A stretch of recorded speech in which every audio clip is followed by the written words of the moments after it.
Olá, bom dia. Vamos para mais um Hangout com temas bastante atuais e interessantes, ok? Então vamos aí.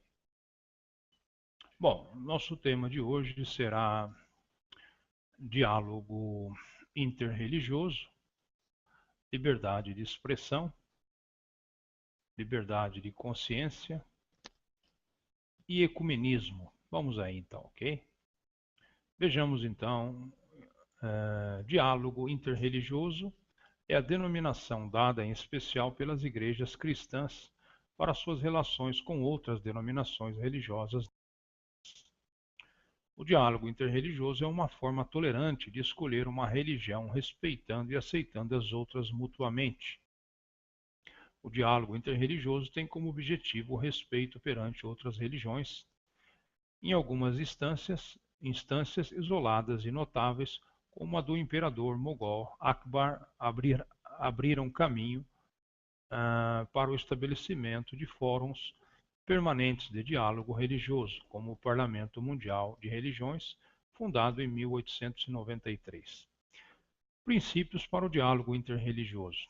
Entre 6 a 9 de setembro de 2003, um encontro internacional de teólogos pluralistas e estudiosos da religião reuniu 35 especialistas em religião, provindos da Ásia, Europa e Estados Unidos. Nesse encontro, os participantes estabeleceram os princípios para o diálogo interreligioso, divulgados em uma nota de imprensa no dia 10 de setembro de 2003. Primeiro, o diálogo e o compromisso interreligioso devem ser a forma pela qual as religiões se relacionam entre si. Uma necessidade primordial para as religiões é a de curar os antagonismos entre elas. Segundo, o diálogo deve envolver os urgentes problemas do mundo hoje, incluindo a guerra, a violência, a pobreza, a devastação ambiental, a injustiça de gênero e a violação dos direitos humanos. Terceiro, reivindicações de verdade absoluta podem ser facilmente exploradas para incitar o ódio e a violência religiosas. Quarto, as religiões do mundo afirmam uma realidade, verdade última, que é conceitualizada de formas diferentes. Quinto, embora a realidade, verdade última esteja além do alcance da completa compreensão humana, ela encontrou uma expressão em diversas formas nas religiões do mundo. Sexto, as grandes religiões do mundo, com seus diversos ensinamentos e práticas, constituem caminhos autênticos ao bem supremo. Sétimo, as religiões do mundo compartilham muitos valores essenciais, como o amor, a compaixão, a igualdade, a honestidade e o ideal de tratar os outros como queremos ser tratados. Oitavo, todas as pessoas têm liberdade de consciência e o direito de escolher sua própria fé. Nono, enquanto o testemunho mútuo promove o respeito mútuo, o proselitismo desvaloriza a fé do outro. Nós podemos ver alguns casos, alguns temas relacionados a este assunto: proselitismo, perseguição religiosa, Parlamento Mundial de Religiões, ensino interreligioso, direitos humanos, enfim, entre outros, né? Liberdade de expressão. Liberdade de expressão é o direito de manifestar livremente opiniões, ideias e pensamentos. É um conceito basilar nas democracias modernas, nas quais a censura não tem respaldo moral. Histórico. A maioria dos ideais políticos modernos, como justiça, a liberdade, o governo constitucional, surgiu na Grécia Antiga. Foram os gregos os pioneiros a lançar as sementes da ideia democrática, que, conservadas pelos filósofos da Idade Média, frutificaram na modernidade. Com efeito, apenas integrantes de um demos, município, dirigido por uma demarca, participavam da política, daí a expressão democracia, que significa governo de demos. Outro ponto a ser considerado é que o grande número de escravos existentes em Atenas permitia que o tempo do cidadão fosse dedicado à política. Aristóteles, que costumava afirmar que todo e qualquer trabalho manual devia ser executado por escravos, de forma que os cidadãos pudessem dispor de seu tempo para as atividades políticas. Os escravos gregos realizavam serviços manuais e eram tratados de forma benigna, podendo alcançar sua libertação em face de bons serviços prestados aos seus proprietários. O próprio Estado podia ter escravos, os quais exerciam funções menos significativas. Convém esclarecer que a noção de Estado, tida hoje, não existia na Grécia Antiga. Sequer existia a noção da diferença entre Estado e sociedade, até porque a sociedade era o próprio Estado. Ainda a democracia ateniense era a democracia direta. Os cidadãos reuniam-se em assembleia na ágora, praça pública, para deliberar sobre os assuntos mais diversos. E na ágora todos podiam expressar seus pensamentos, liberdade de expressão.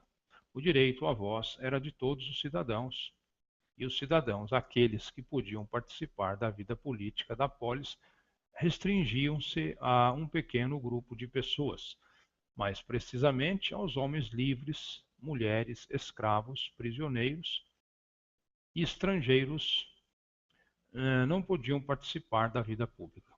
Por um outro lado, a existência da escravidão em Atenas era o que permitia ao homem livre ocupar-se somente da vida pública. Isso implica dizer que a democracia grega existia graças à escravidão. O homem grego, com uma forte consciência política, via no Estado sua razão de existir, por isso sentia necessidade de integrar-se na vida política. No Brasil, desde a Constituição do Império, havia a garantia da liberdade de expressão, o que foi preservado até a Constituição de 1937, já no período conhecido como Estado Novo, durante o governo do presidente Vargas. O princípio constitucional da liberdade de pensamento desapareceu.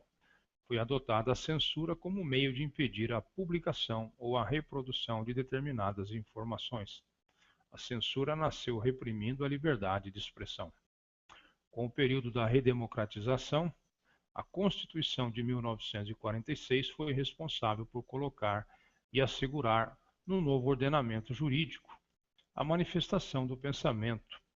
O texto constitucional dispunha a livre manifestação do pensamento sem dependências da censura, salvo quanto a espetáculos e diversões públicas, respondendo cada um por abusos cometidos conforme disposição legal. Quando Getúlio Vargas ocupou o poder novamente, ele se preocupou em editar a Lei da Imprensa, Lei 2083 de 1953, com a devida regulamentação dos crimes de imprensa. Em seu bojo, a lei trouxe vários defeitos, como a exacerbada repressão à liberdade de imprensa. A Constituição de 1967, já outorgada nos governos militares, não aboliu o princípio da liberdade de pensamento, mas impôs uma delimitação que restringia sua aplicação, condicionando-os aos parâmetros da ordem pública e dos bons costumes.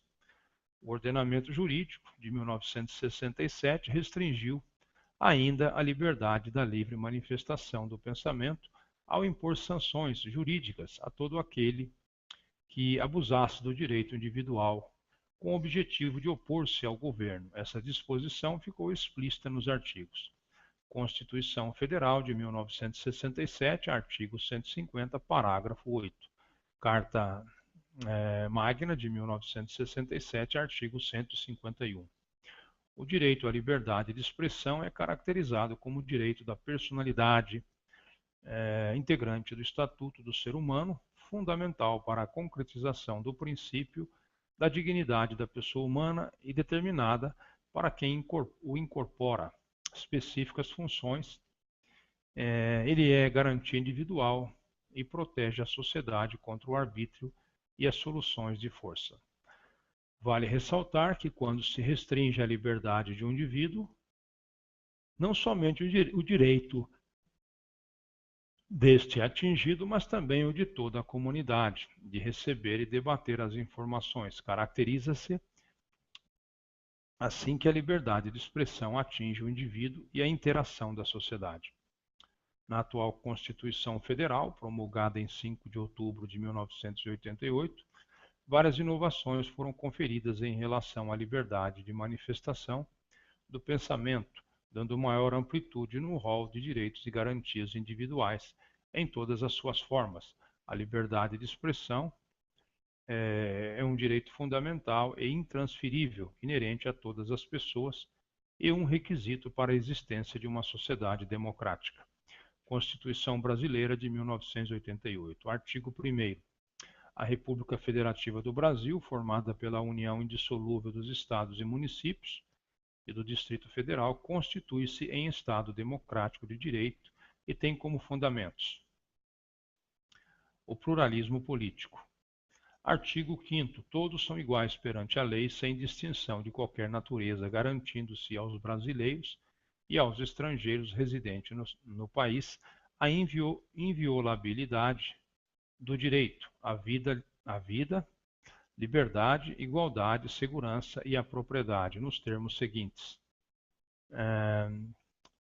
É livre a manifestação do pensamento, sendo vedado o anonimato.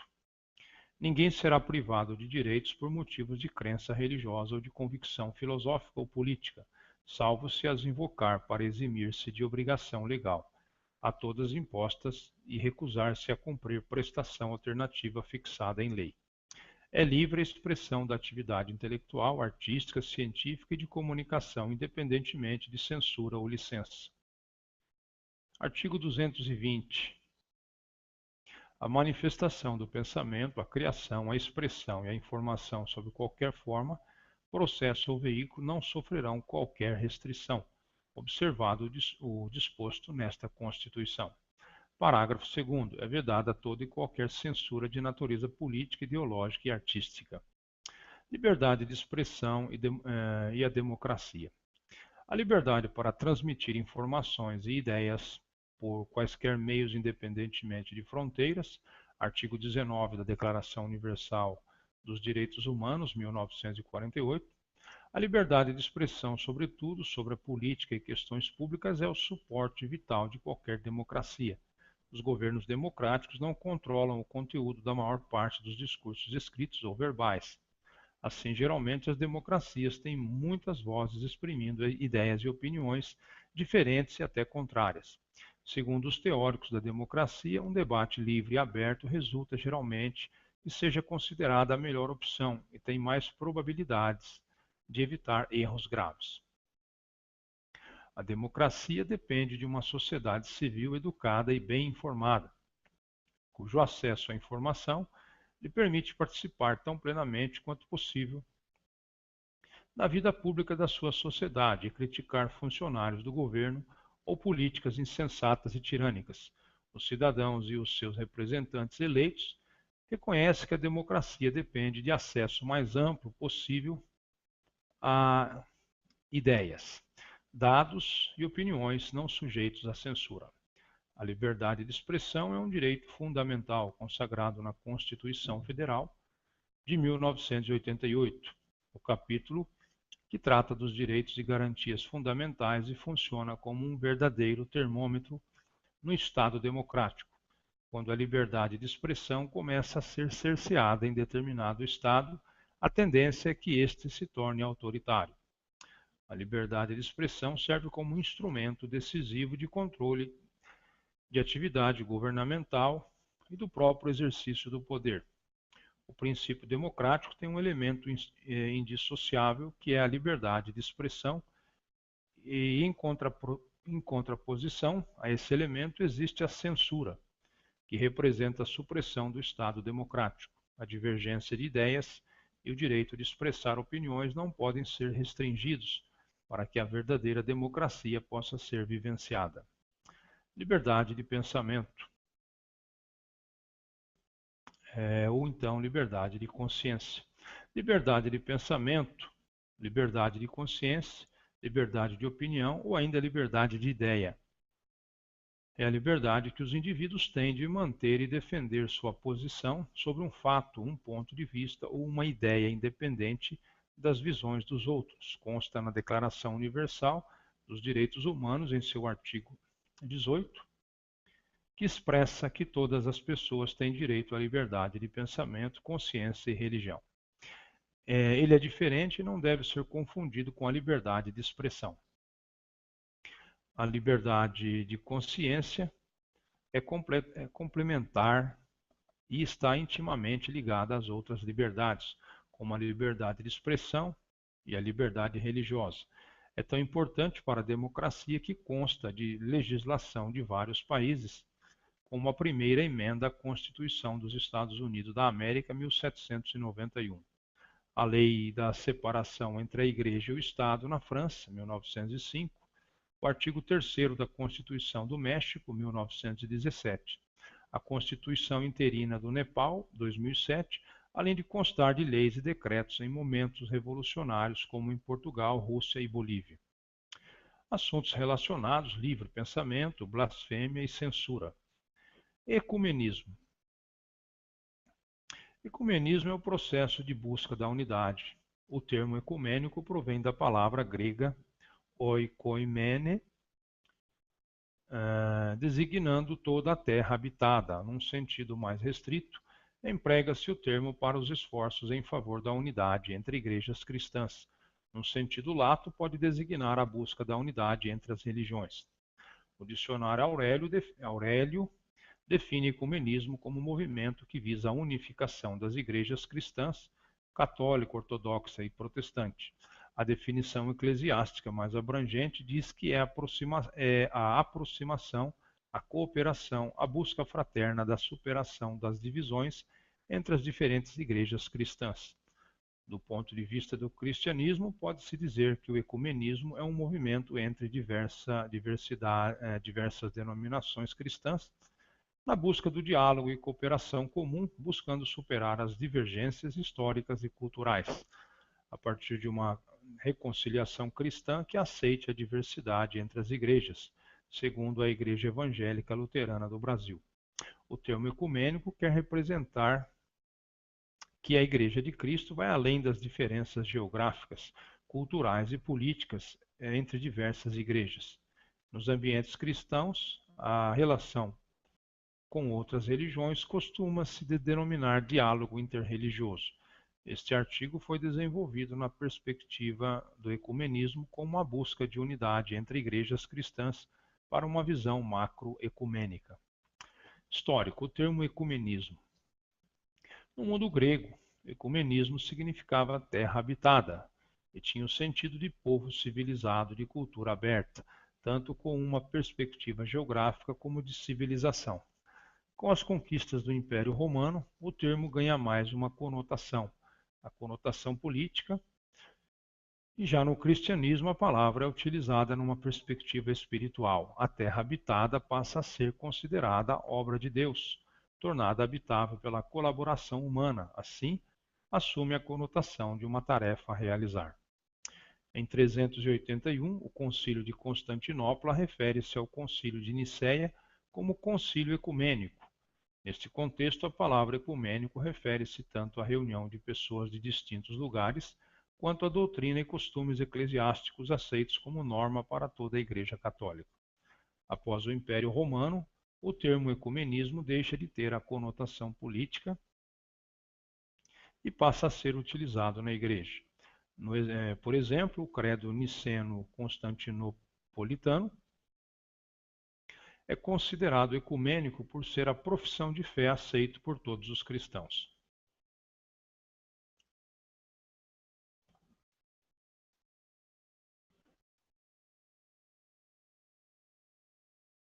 Muito bem.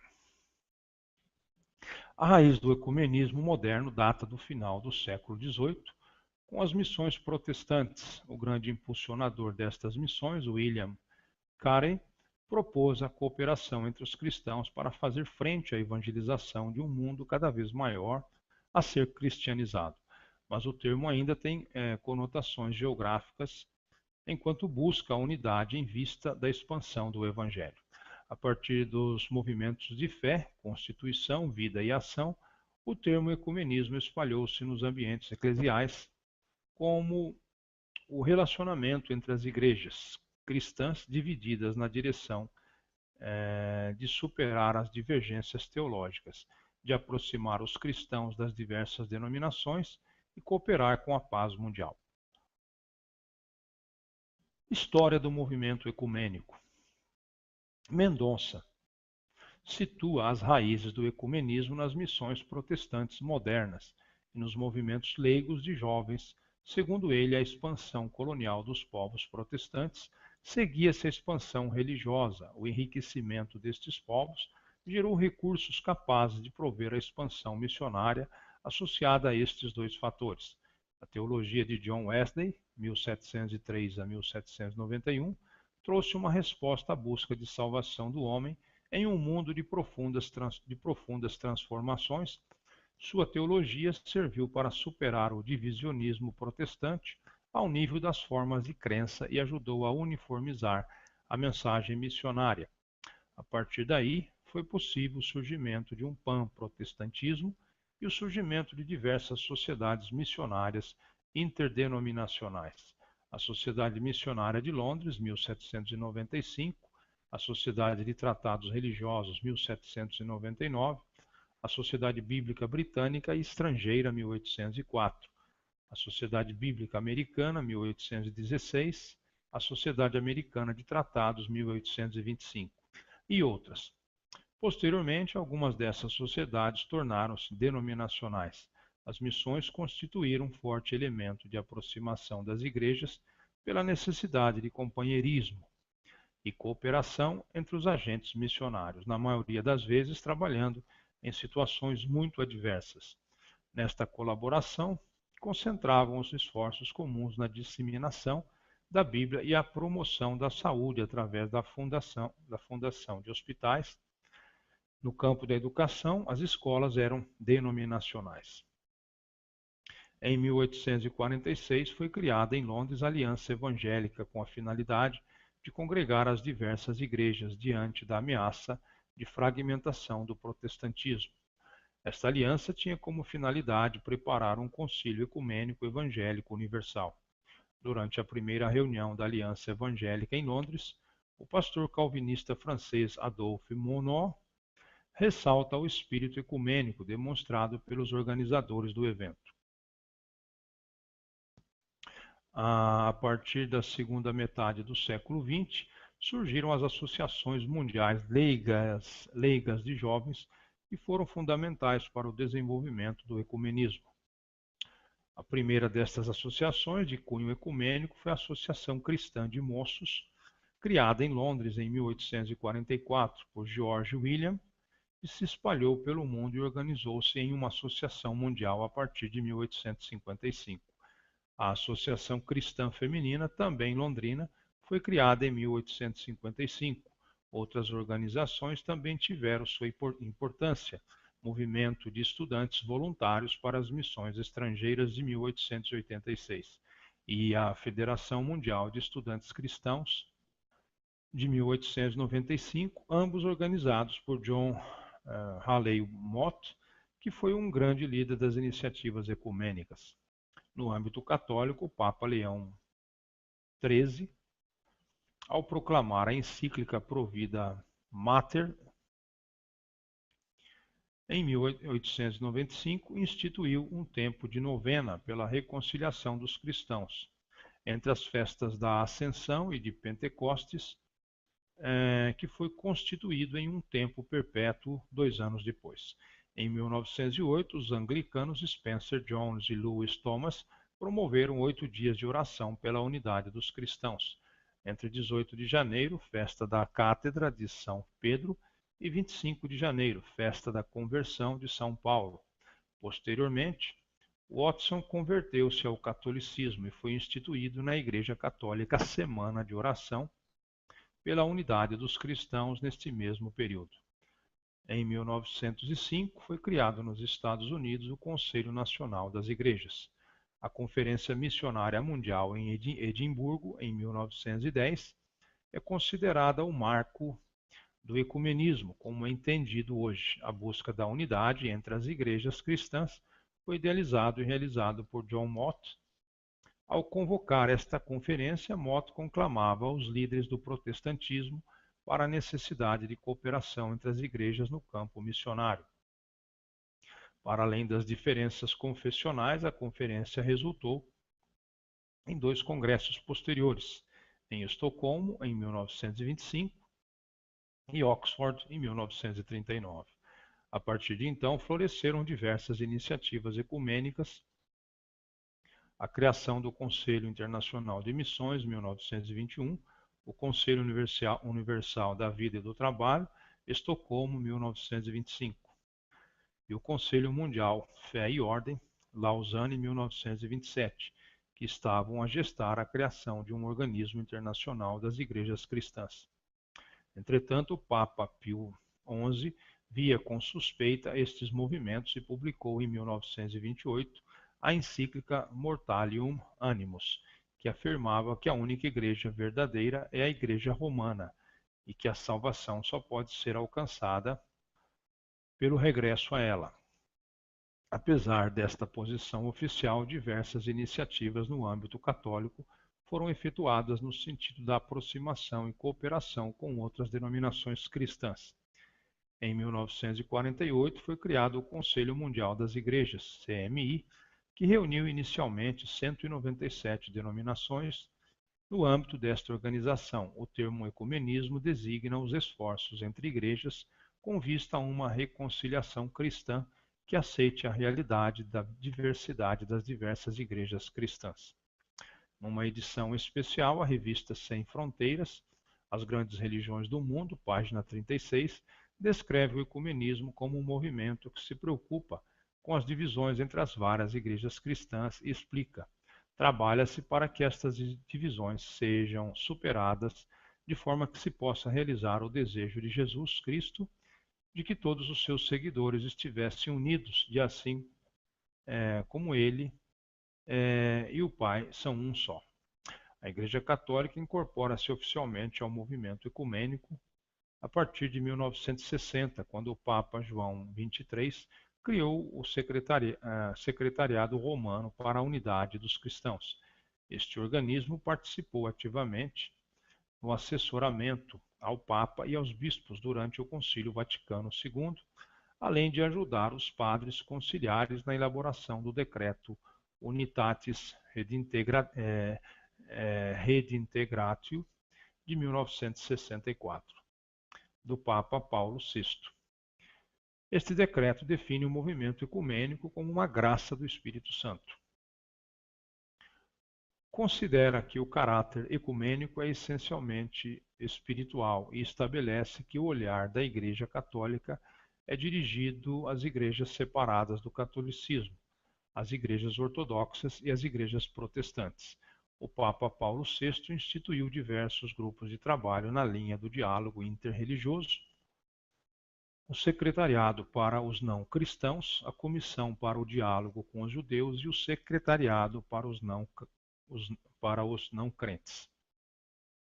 Do ponto de vista institucional, o Secretariado para a Unidade dos Cristãos estabeleceu diálogo sobre a doutrina com outras igrejas, assessorou as conferências episcopais pelo mundo no tema do ecumenismo e foi responsável ainda pelos documentos Diretório Ecumênico, 1967 a 1970, e a Colaboração Ecumênica em nível regional, nacional e local, 1975. O Papa João Paulo II reafirmou o ecumenismo como essencial para a fé cristã na encíclica Ut Unum Sint, que todos sejam um. Algumas denominações protestantes participam do movimento ecumênico, outras, entretanto, não só não o aceitam, como creem que o ecumenismo cumpre perfeitamente as profecias bíblicas no livro do Apocalipse, que prevê o seu líder, o falso profeta, que levará a humanidade a aceitar o anticristo que está por vir. Apocalipse 13, 11 a 12. Esta visão é compartilhada sobretudo pelos pentecostais e neopentecostais. Tipos de ecumenismo. O ecumenismo tem uma face plural. As iniciativas e o diálogo ecumênico ocorrem em diferentes níveis e entre diferentes atores. Bosch classifica estas iniciativas segundo: ecumenismo espiritual. O ecumenismo espiritual pressupõe que a superação das diferenças humanamente insuperáveis é uma obra de Deus e requer uma atitude orante e também uma atitude de diálogo que brota da convicção de unidade espiritual.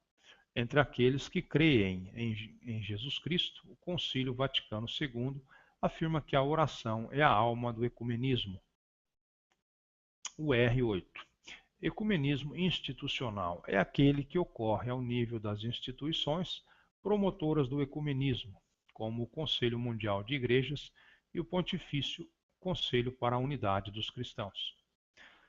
Ecumenismo oficial é aquele que envolve as autoridades eclesiásticas das diversas igrejas. Ecumenismo doutrinal trata-se das iniciativas de diálogo sobre as diversas questões doutrinais que estão na raiz das divergências. Busca-se atingir pontos de convergência no que é o essencial do cristianismo, através de encontros, colóquios e diálogos entre as diversas igrejas. Ecumenismo local. O ecumenismo local corresponde às iniciativas e ações comuns que ocorrem na base das igrejas. Ecumenismo secular. O ecumenismo secular é uma corrente do movimento ecumênico representada por aqueles que, diante do impasse e da lentidão das diversas instituições em realizar a unidade, creem que somente a aplicação do método indutivo, que parte da história concreta em que se está inserido e da encarnação como tema central, poderá levar adiante a tarefa ecumênica. Segundo os secularistas, o pensamento e a ação ecumênicas devem estar centradas no mundo secular, no serviço do ser humano. Assim, o ecumenismo secular coloca-se na busca da justiça, da paz, da ecologia e da luta contra a pobreza, expressa nas diversas teologias da libertação. Organismos ecumênicos. No Brasil e no mundo existem vários organismos de natureza ecumênica. O mais importante no Brasil é o Conselho Nacional de Igrejas Cristãs, CONIC, fundado em novembro de 1982, com sede em Brasília, e cujo símbolo é um barco. Seus membros são Igreja Católica Apostólica Romana, Igreja Episcopal Anglicana do Brasil, Igreja Evangélica de Confissão Luterana no Brasil, Igreja Presbiteriana Unida do Brasil e Igreja Católica Ortodoxa Siriana do Brasil. Existem organismos ecumênicos que atuam em causas comuns, como coinonia, diaconia, Centro de Estudos Bíblicos, SEB, Centro Ecumênico de Serviços à Educação e Evangelização Popular, que tem ações de apoio ao movimento popular e às igrejas. Fazem parte também Igreja do Brasil para Cristo, Igreja Reformada do Brasil e Igreja Metodista. Na América Latina, mencione-se o Conselho Latino-Americano de Igrejas, CLAI, criado provisoriamente em 1978 em Oaxtepec, México, e definitivamente em 1982 em Huampani, Peru, com sede em Quito, Equador.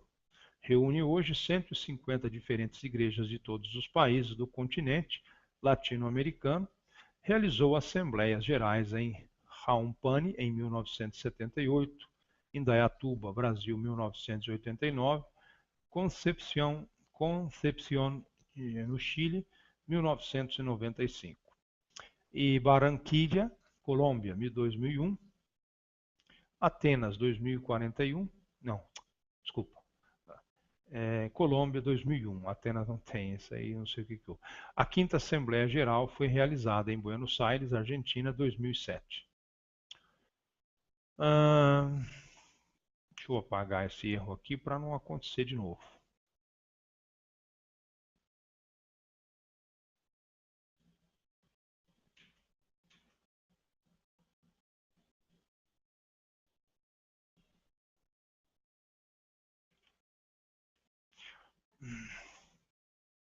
No mundo, no âmbito global, destaca-se o Conselho Mundial de Igrejas, CMI, fundado em Amsterdã, 1948, contando hoje com 350 igrejas do mundo, com mais de 500 milhões de fiéis. Fazem parte dele a maioria das denominações protestantes e das igrejas ortodoxas. A Igreja Católica Romana ainda não é membro pleno, mas é o de unidades específicas, como do CMI, como a Comissão de Fé e Ordem, que trata dos assuntos doutrinários. Realizam-se suas Assembleias Gerais a cada 7 ou 8 anos, entre elas, tendo a 8ª Assembleia Geral sido realizada em Harare, Zimbábue, 1998, e a 9ª Assembleia Geral em Porto Alegre, Brasil, em fevereiro de 2006. O novo Comitê Central, eleito nessa Assembleia, elegeu por sua vez como seu moderador Walter Altman, pastor-presidente da Igreja Evangélica de Confissão Luterana no Brasil, IECLB. Assuntos relacionados, assuntos pertinentes: Conselho Mundial de Igrejas, Comunhão de Povo, Comunidade de Taizé, Concílio Ecumênico, Casamento Ecumênico. Então vamos encerrando por aqui, ficando por aqui com esse Hangout, e até um próximo Hangout, se Deus quiser. Uma boa tarde.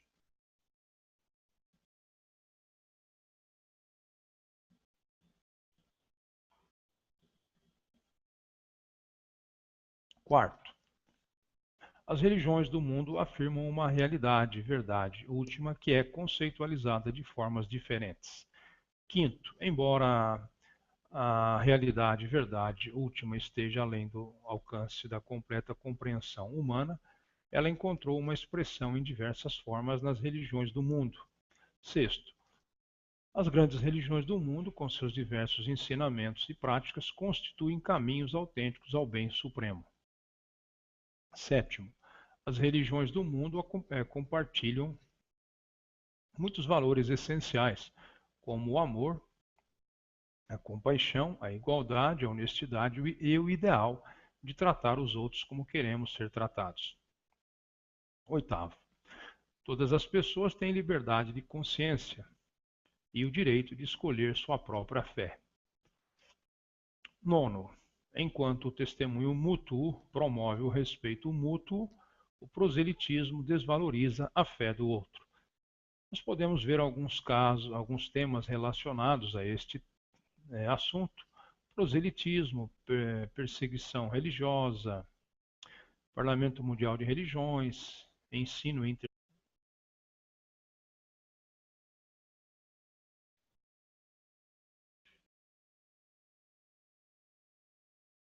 Olá, bom dia. Vamos para mais um Hangout com temas bastante atuais e interessantes, ok? Então vamos aí. Bom, nosso tema de hoje será diálogo interreligioso, liberdade de expressão, liberdade de consciência e ecumenismo. Vamos aí então, ok? Vejamos então, diálogo interreligioso é a denominação dada em especial pelas igrejas cristãs para suas relações com outras denominações religiosas. O diálogo interreligioso é uma forma tolerante de escolher uma religião, respeitando e aceitando as outras mutuamente. O diálogo interreligioso tem como objetivo o respeito perante outras religiões. Em algumas instâncias isoladas e notáveis, como a do imperador mogol Akbar, abriram caminho para o estabelecimento de fóruns políticas. Os escravos gregos realizavam serviços manuais e eram tratados de forma benigna, podendo alcançar sua libertação em face de bons serviços prestados aos seus proprietários. O próprio Estado podia ter escravos, os quais exerciam funções menos significativas. Convém esclarecer que a noção de Estado, tida hoje, não existia na Grécia Antiga. Sequer existia a noção da diferença entre Estado e sociedade, até porque a sociedade era o próprio Estado. Ainda a democracia ateniense era a democracia direta.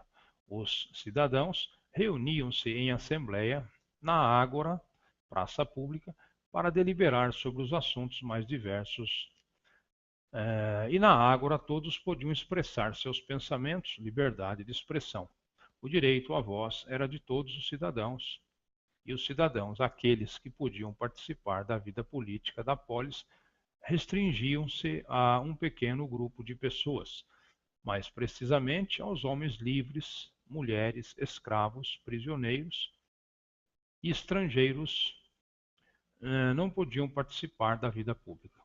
Fóruns permanentes de diálogo religioso, como o Parlamento Mundial de Religiões, fundado em 1893. Princípios para o diálogo interreligioso. Entre 6 a 9 de setembro de 2003, um encontro internacional de teólogos pluralistas e estudiosos da religião reuniu 35 especialistas em religião, provindos da Ásia, Europa e Estados Unidos. Nesse encontro, os participantes estabeleceram os princípios para o diálogo interreligioso, divulgados em uma nota de imprensa no dia 10 de setembro de 2003. Primeiro, o diálogo e o compromisso interreligioso devem ser a forma pela qual as religiões se relacionam entre si. Uma necessidade primordial para as religiões é a de curar os antagonismos entre elas. Segundo, o diálogo deve envolver os urgentes problemas do mundo hoje, incluindo a guerra, a violência, a pobreza, a devastação ambiental, a injustiça de gênero e a violação dos direitos humanos. Terceiro, reivindicações de verdade absoluta podem ser facilmente exploradas para incitar o ódio e a violência religiosas. Religioso, direitos humanos, enfim, entre outros, né? Liberdade de expressão. Liberdade de expressão é o direito de manifestar livremente opiniões, ideias e pensamentos. É um conceito basilar nas democracias modernas, nas quais a censura não tem respaldo moral. Histórico. A maioria dos ideais políticos modernos, como justiça, a liberdade, o governo constitucional, surgiu na Grécia Antiga. Foram os gregos os pioneiros a lançar as sementes da ideia democrática, que, conservadas pelos filósofos da Idade Média, frutificaram na modernidade. Com efeito, apenas integrantes de um demos, município, dirigido por uma demarca, participavam da política, daí a expressão democracia, que significa governo de demos. Outro ponto a ser considerado é que o grande número de escravos existentes em Atenas permitia que o tempo do cidadão fosse dedicado à política. Aristóteles, que costumava afirmar que todo e qualquer trabalho manual devia ser executado por escravos, de forma que os cidadãos pudessem dispor de seu tempo para as atividades